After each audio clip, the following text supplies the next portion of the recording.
So I just had a customer come in with, I think she said it was a 14 Town and Country. I'll check it in a minute. She paid somebody to put some O2 sensors on it. Then when she picked it up, she said it started at 61 miles an hour. It started vibrating and shaking, and the check engine light came back on. But I'm pretty sure she said it was a 14. Let me take a look. 7 to 14. So we have a 14 on our hands. Could be a 15, depending on the month. All right, let's see what we got.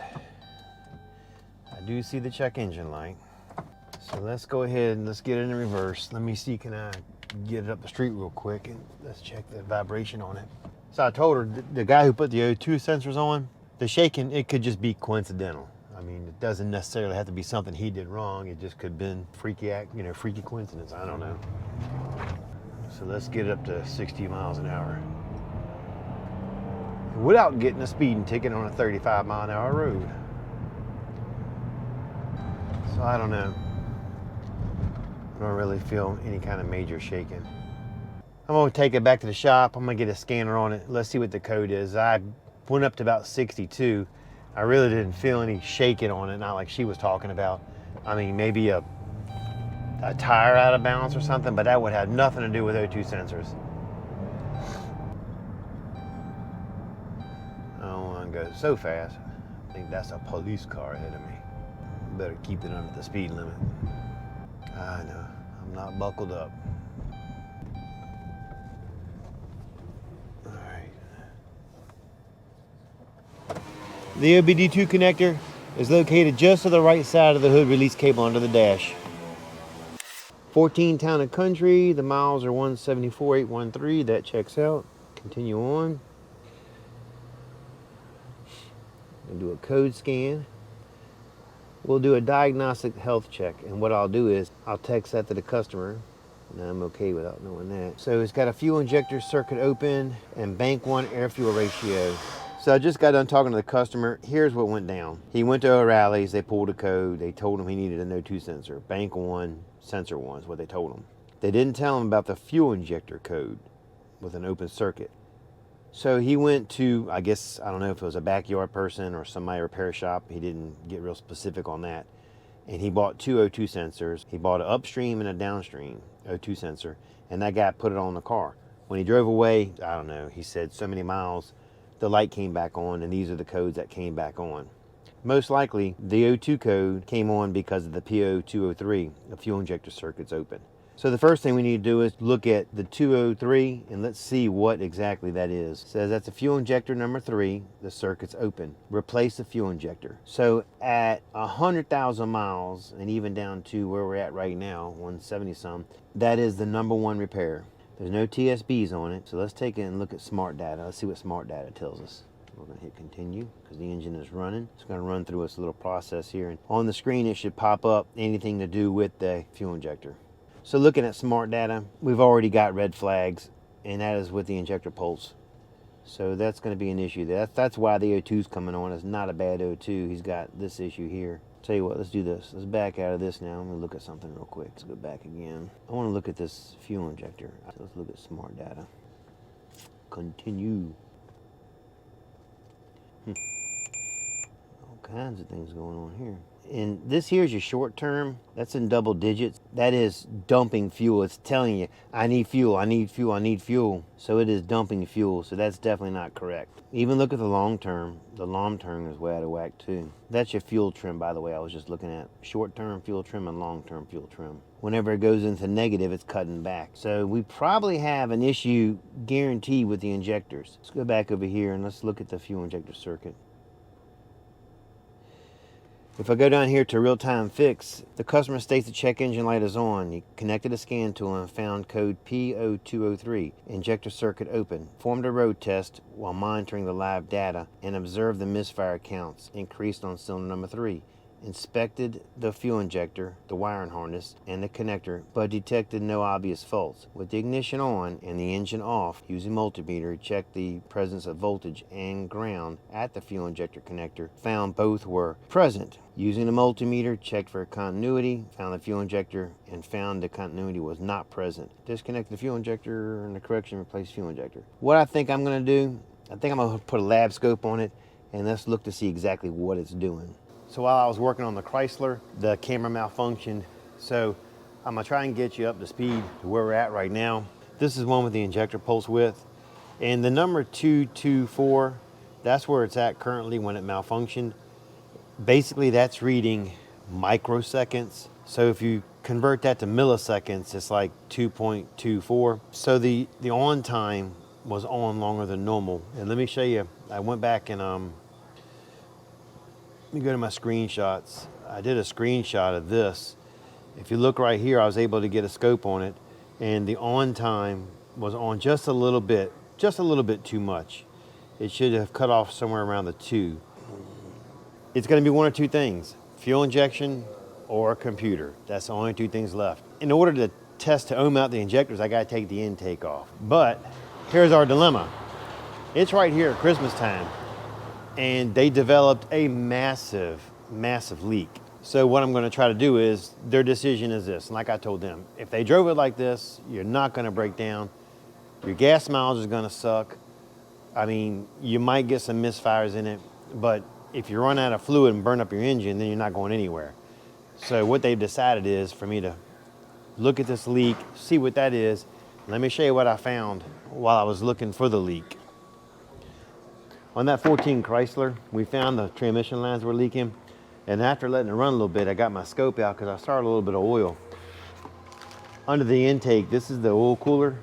And these things are common for the oil cooler housing and filter leaking. Your Dodges, some of your Jeeps, your Sprinter vans, they sell a lot of these. Advance told me this month alone, they've sold 100 of these. So they're super common. These are the parts we got. Let's get them on the car. I'm gonna start with the oil filter housing. We gotta remove the intake. And to start doing that, we need to take the intake hose off.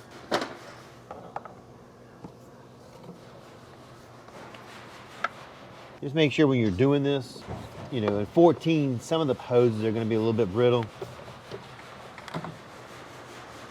So just use caution.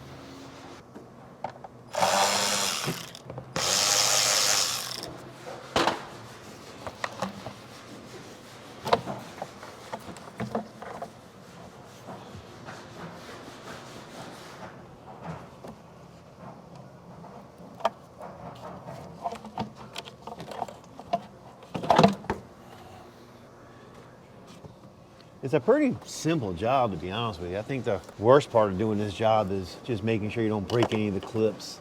You know, with the issues this guy's having, I'm wondering how many people have been in here, because some of this stuff kind of feels loose already. You know, I didn't tell the customer this with the fuel injectors. When I get it off, I'm gonna buy one injector and put it in there. And I'm not gonna charge them for it. That way, when I go back together with it, I can do my testing on it. I mean, I'm already gonna be right here. I don't mind helping people out. It's Christmas time.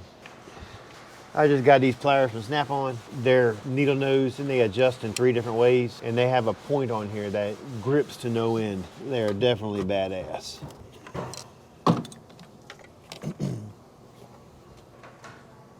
This hose back in the back, I can already see it's really brittle. And it goes directly off the intake to the brake booster. It's gonna be one of them ones that I'm worried about. I can see it's already split right there. Hell yeah, got lucky on that one.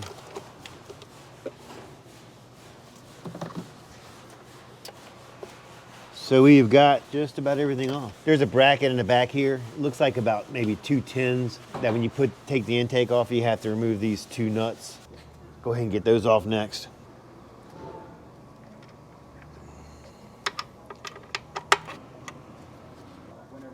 Right there.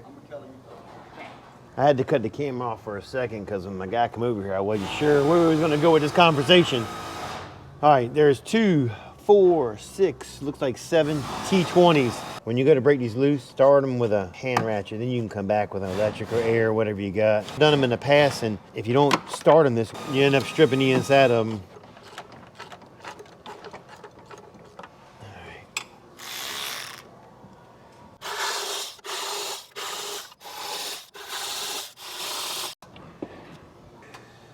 On the front half, there's 2 brackets.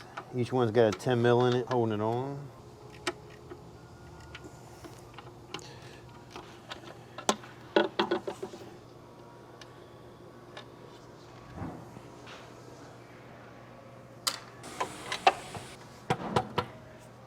Well, I was hoping I could fudge around that.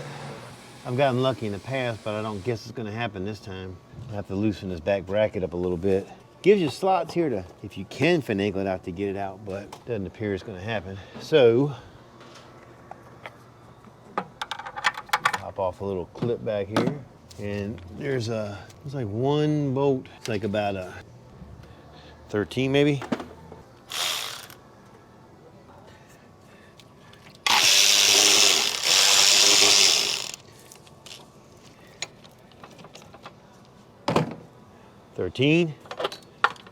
And just move the bracket out of the way.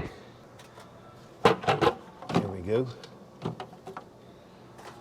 right, one intake off. Upper intake, I should say. And you could smell the fuel in here. That was the upper intake, this is the lower intake. We need to get this one off also.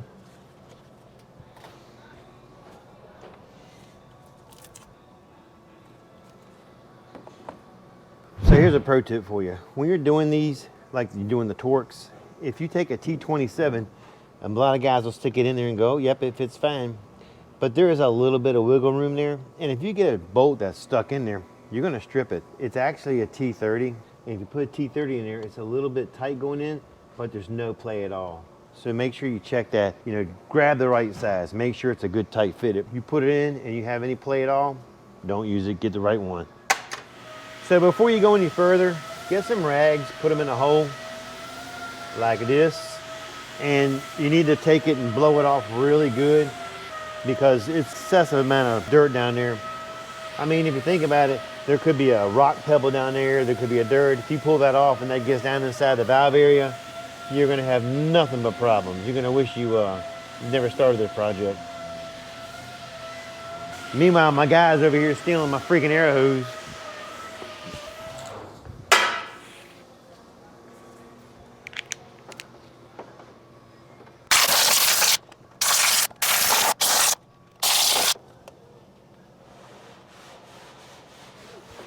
All right, let's start.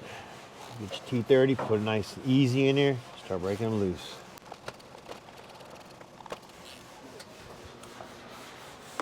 Once you break them loose, you're safe to get whatever ratchet you're using, electric or air, and just go to town. As long as you got them going the right way. Oh man, see.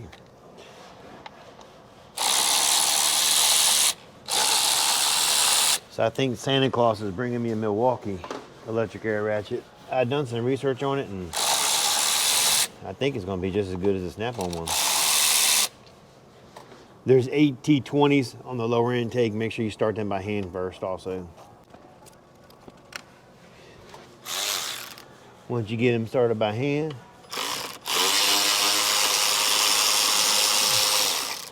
you should be clear to go.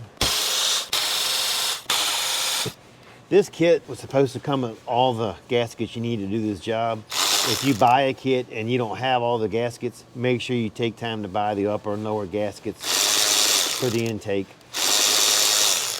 You don't want to go to all this trouble and turn around, have a gasket leaking on you, then have to do it again. It ain't worth saving that extra 15 cents. All right.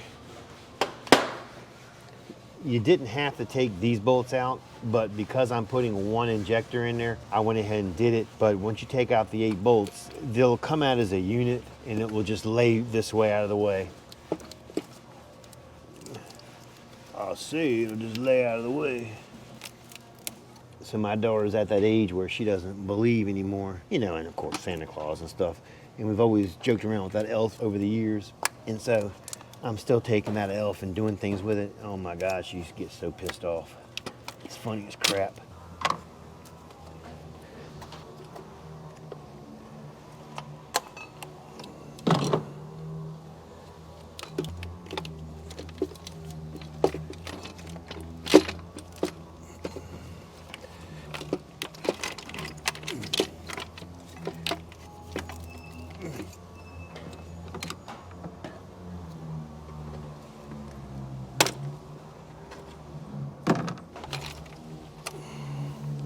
So we're gonna get this and just lay it out of the way.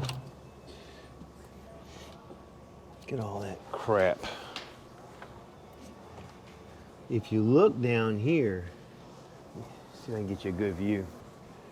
So here's why these things leak. So if you look down inside here, you can see right down inside there where all the oil's coming out. And here's why they leak.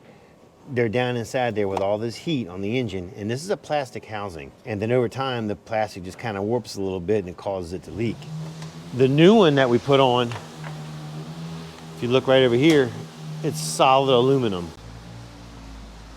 On the lower intake, I'm gonna go ahead and take it off all the way because I am gonna replace that one injector. There's a green tab you just push together and it slides off, supposedly.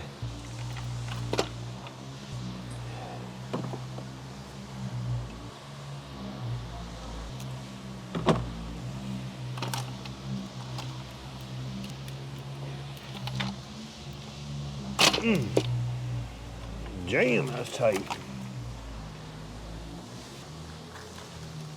So the new housing, it came with all new gaskets and new bolts to secure it with. Make sure you go back with the new ones. And they look like they're inverted Torx. So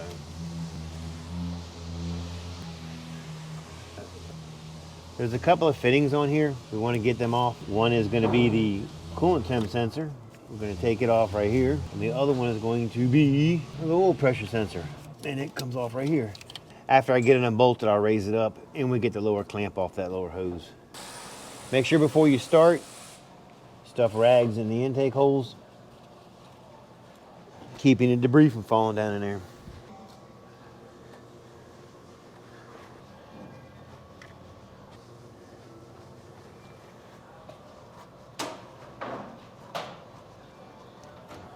Just precaution.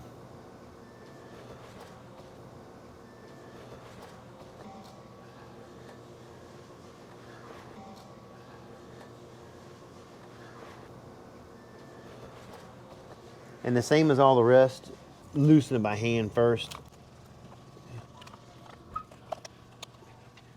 Now this upper cooler, that gets reused. That's aluminum, it doesn't normally go bad. He found it, he said, no, what are you doing with the headlight? Don't dump that. I thought it was trash.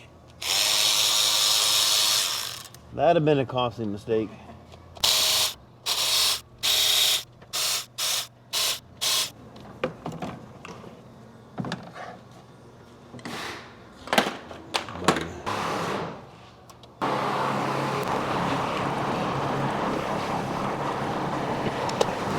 When you're pulling it out, it's going to be a little bit stiff. Just keep prying it and it'll eventually come out. And then you can turn it this way and get that one hose clamp off.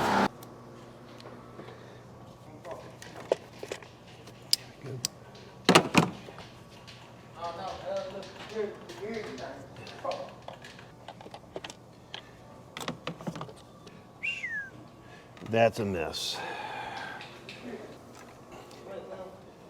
So once you get to this point, make sure you go in there and you got to clean all this up. You don't want any debris down there at all. When you're all done, you want it to look spotless. There's 2 oil valleys. Make sure you put some rags in there too when you're cleaning it up to help keep from dropping anything down inside there.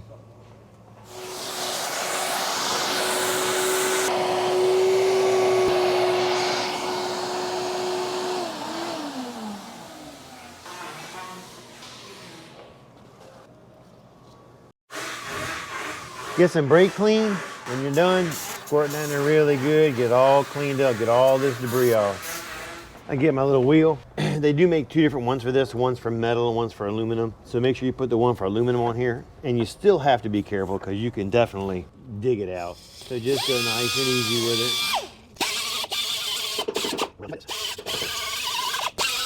it. Now, if you don't have one of these at home, you can grab a Scotch-Brite, anything like that will work. Once you get to that point, take your rag, soak around your finger, and just wipe it off. You'll wipe it again one more time before you put it on there anyway, but this just kind of helps get a little extra crap off.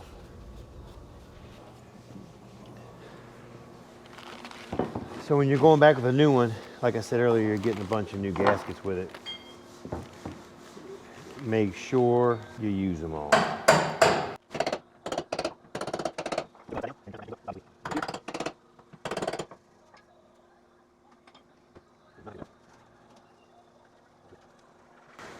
looks good. And they're different sizes, so make sure you line them up correctly. Just take note, this is the only small one, that's the only big one, and these two are the same size. There is an O-ring. It's gonna slide right here.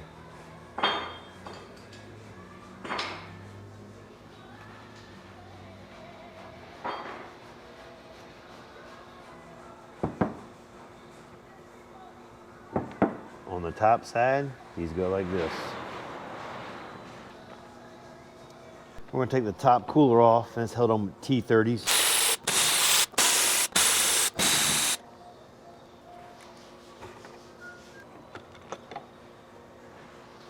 Like anything, make sure you wipe this off really good. So if you look right here, you can see a little bit of gasket left over. Just make sure you scrape it off. All right, that looks good. Let's get it on there. So the sensors came in. Make sure you check them that on the threads, they have sealant in there so they don't leak. It's just a good precaution to do. And the reason why I say check them is because that one had it and this one didn't.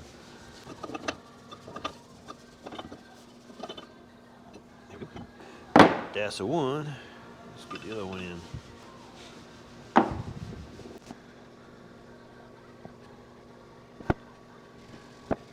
On the oil sending unit, it does take a special socket. Definitely use what it calls for so you don't round it off and have issues with it. So the first thing we're going to put on is the hose.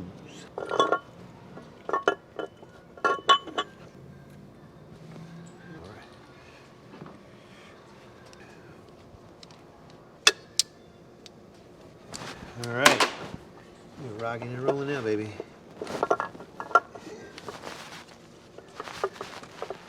There we go. Make sure it seats down in there good.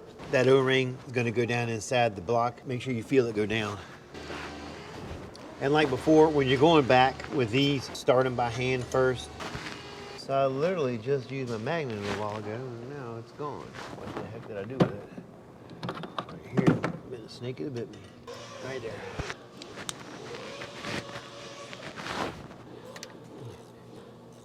Get them all started before you actually start tightening them all up to specs. And again, the specs of these are inch pounds, and really that's just hand tight. They don't want you to take a chance on breaking it because it is such a small bolt. One thing when you're going back with stuff, it seems to go back together a lot faster than it came apart. When you're pushing these clips on, make sure you hear them snap. Let's go ahead and get that one fuel injector I bought on. I'm going to stick it on the number 3 bank, which is going to be right here, 135246. So looking at where the injectors are, this is how it sets in the car. This is facing the passenger side. So it'll be 246, 135, or we're going to do the middle of it.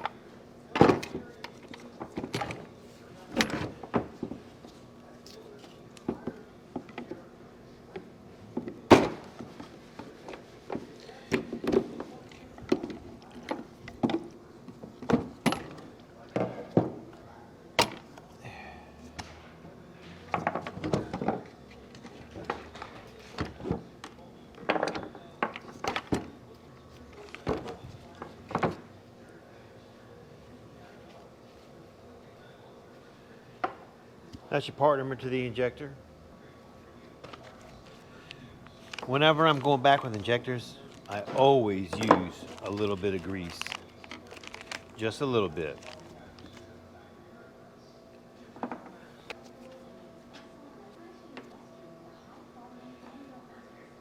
Just a little bit around the O-ring. Not gonna hurt nothing. Some people freak out when they do this and they're like, what are you doing? You're gonna clog the system up. Not true. And when I put it in, I'm gonna put it just like this. Come down and knock her in. So there is tabs on the injector. You want to make sure you line them up when you put it in.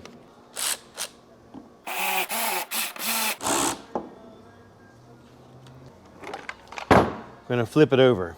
We have new O-rings going in. Make sure you use them. Sometimes you get lazy and you skip steps. It's not worth it. I've done everything like you're supposed to before and still have had problems. So it's, you know, it's shit happens. What are you going to do, right? While you have it off, take a second, wipe off the end of the injector. Wipe down inside the intake a little bit. Sometimes the longest part of doing a job is cleaning stuff up. It's definitely going to run better, it's for dang sure. Look at all the dirt in the intake. Look at all the grime. Can you cut that radio down just a tad? Just enough I can't pick it up. You can listen to it, but just a tad. Just a little bit, Bob, not much, just a tad. You can go up a little higher than that. So they got the radio kicking over there, getting in the Christmas spirit.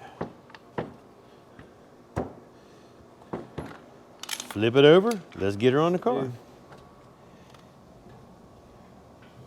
Get it on.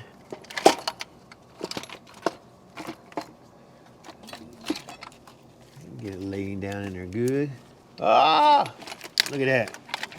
That would have sucked. Start that bitch up and these freaking rags would have got sucked all up in there.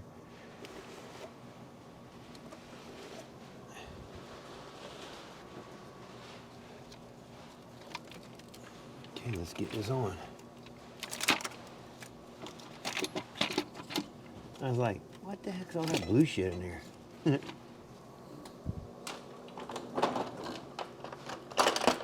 Same thing applies with this. When I'm bolting down this lower intake, yes, there's a torque spec. It's in the inch pounds, so really it's not a, it's like hand tight.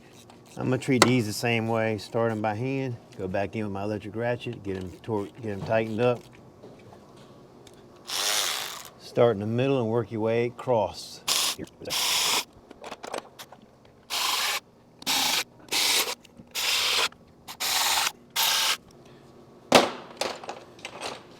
Go ahead and get these O-rings off now.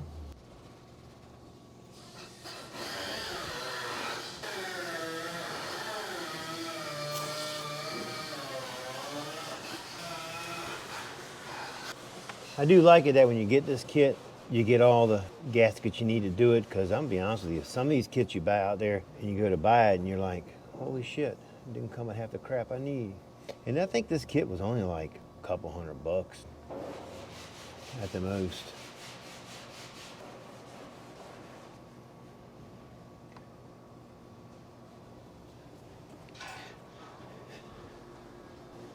Don't forget to go back with the insulator.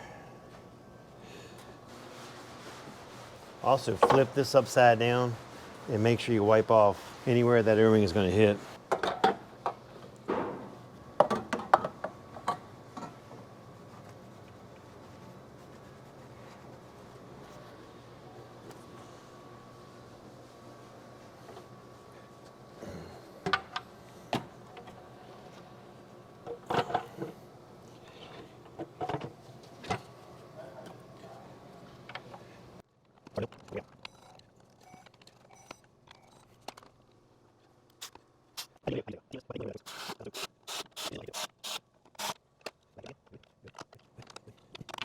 I did buy a new oil and oil filter because we're going to do an oil change on this.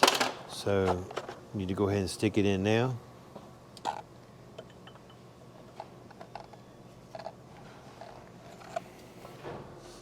The new filter comes with an O-ring. Make sure you put it on.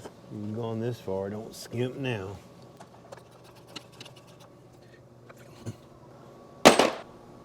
We have 2 tins on this side.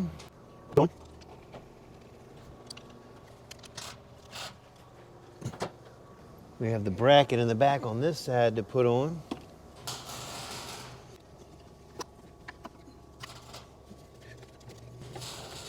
And don't forget, wherever these clips came off at, make sure you go back with new wire ties if they don't fit securely.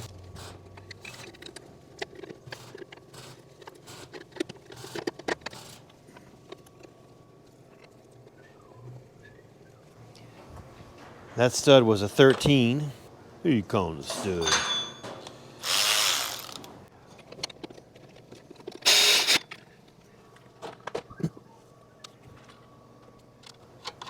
10 there and a 10 there.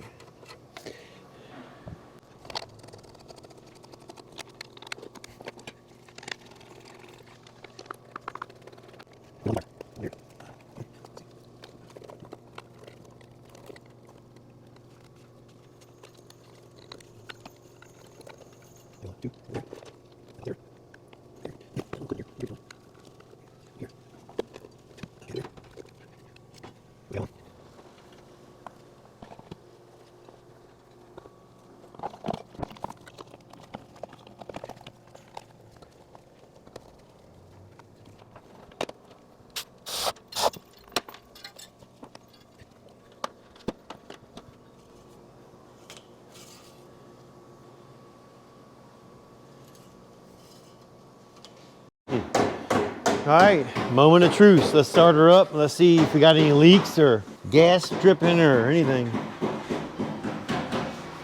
I don't hear any vacuum leaks and I don't see any gas leaks, so... got one sensor off, right there. When I started it up, I realized I didn't put that sensor wire on there. It was tucked in behind there. The wiring harness was behind the bracket. It should have been on this side of the bracket. A little minor setback, but she's on there now. Let's do that again. Take two.